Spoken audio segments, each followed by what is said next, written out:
Lemuria was called the motherland. It had many symbols. One of its symbols was a rising sun.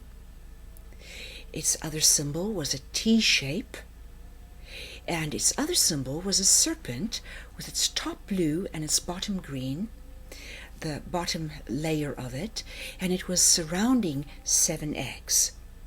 The reason for it is that it is said that the 7 root races of man began on the 7 subcontinents, or large islands, if you will, that made up Lemuria very many years ago.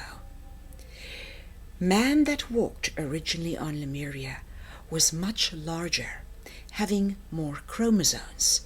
With every additional pair of chromosomes, height goes up. So it was called the motherland. Why? Well, perhaps because it was the mother of civilization on Earth, according to the ancient history. It was also called Shalmali by those they called the Ramuhal, which we know as the Atlanteans. So the Atlanteans called them the Shalmali, and Lemuria called the Atlanteans the Ramuhal.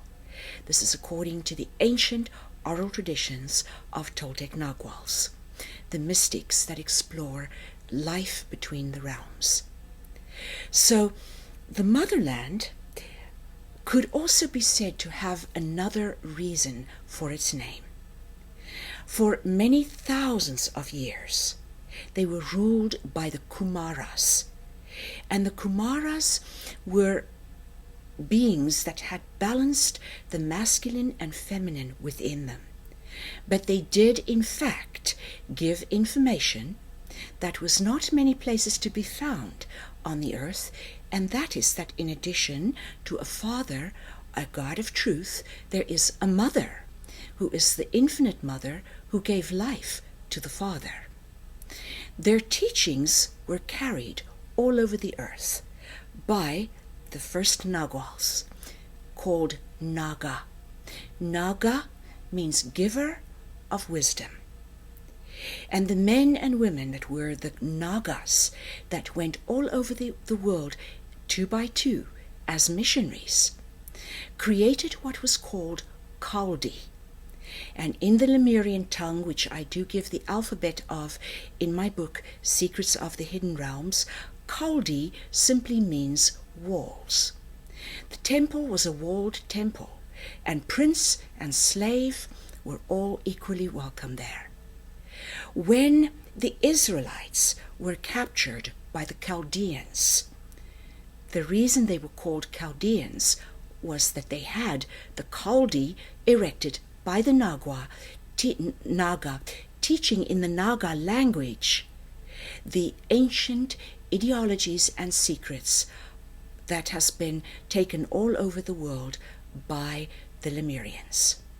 In that place, it is said that Ezra studied the Naga language, and he was able to translate what Moses had written, namely the first books of the Bible, because they were originally written in the Naga language, which was the language of the scholars of Egypt, of which Moses partook as being one of the princes of Egypt for a while.